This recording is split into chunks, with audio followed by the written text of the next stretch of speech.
စူဝမ်ရဲ့မိခင်အပါဝင်ပွဲခန်းမတဲ့ကလူအားလုံးဟာဒရိုင်ဘာဝစ်စုံနဲ့ပေါ်လာတဲ့လူယွမ်ကိုမြင်ပြီးအံ့အားမြင်တက်သွားကြပါတယ်ကုထေးလေးကုလျှောက်ထင်ကလင်းမော့မင်းဒီလိုသုံးမကြတဲ့ကောင်ကိုသိနေတာလားလို့မေးလိုက်တဲ့အခါလင်းမော့ကဒေါသကြီးနဲ့ကုလျှောက်ထင်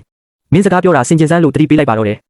ကုလျှောက်ထင်ကမာနထောင်လွှားစွာနဲ့ပဲသူကမိမနှောက်လိုက်ပြီးစားနေတဲ့ကောင်ပဲစူလုပ်ငန်းစုရဲ့အချိန်ဝါနဲ့မှကျွန်တော်တို့ကုမ္ပဏီထဲဝင်ခွင့်ရထားတာသူကဘာမို့လို့ဒီပွဲမှာလာထိုင်နေရတာလဲလို့ဆက်ပြီးကဲ့ရဲ့နေတော့မှာပဲသူကလူယွမ်ကိုလှောင်ပြောင်နေပေမဲ့ပတ်ဝန်းကျင်ကလူတွေကတော့အခြေအနေကိုရိပ်မိပြီးစိုးရိမ်စားပြုလာကြပါပြီစူဝမ်ရဲ့မိခင်ကလူယွမ်ကိုတွန်းထုတ်ပြီးမောင်းထုတ်ဖို့ကြိုးစားတဲ့အချိန်မှာပဲ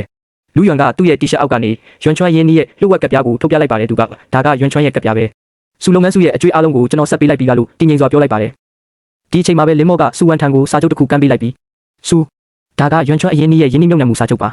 ပမာဏကတော့ရွှန်တန်း90တိတိပါလို့ကြေညာလိုက်ပါတယ်စူဝမ်တယောက်စာချုပ်ကိုကြည့်ပြီးမယုံနိုင်အောင်ဖြစ်နေချိန်မှာပဲလင်းမော့ကရွှန်ချွမ်းလုပ်ငန်းစုကြီးတစ်ခုလုံးဟာလူယွမ်ပိုင်တာပါလို့အမှန်တရားကိုဖွင့်ချလိုက်ပါတော့တယ်အမှန်တရားကိုသိသွားတဲ့စူဝမ်ဟာမျက်ရည်တွေဝဲရင်ရှင်ကတကယ်တော့ဘာတူလဲလို့မေးရှာပါတယ်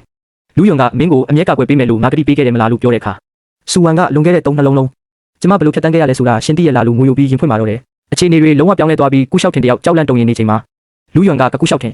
မင်းစောစောကဘာပြောလိုက်တယ်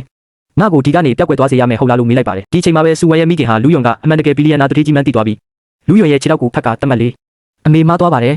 အမေရင်ကမျက်စိမွဲခဲ့လို့ပါခွင့်လွတ်ပါတော့လို့ငိုယိုတူးထောက်တောင်းပန်ပါတော့တယ်အမှန်တရားကိုသိသွားတဲ့စူဝမ်ဟာမျက်ရည်တွေဝဲရင်ရှင်ကတကယ်တော့ဘာတူလဲလို့မေးရှာပါတယ်လူယွမ်ကမင်းကိုအမျက်ကကွယ်ပေးမယ်လို့ငါကတိပေးခဲ့တယ်မလားလို့ပြောတဲ့အခါစူဝမ်ကလွန်ခဲ့တဲ့3 နှလုံးလုံးကျမဘယ်လိုဖြတ်တန်းခဲ့ရလဲဆိုတာရှင်းသိရလားလို့ငိုယိုပြီးရင်ဖွင့်ပါတော့တယ်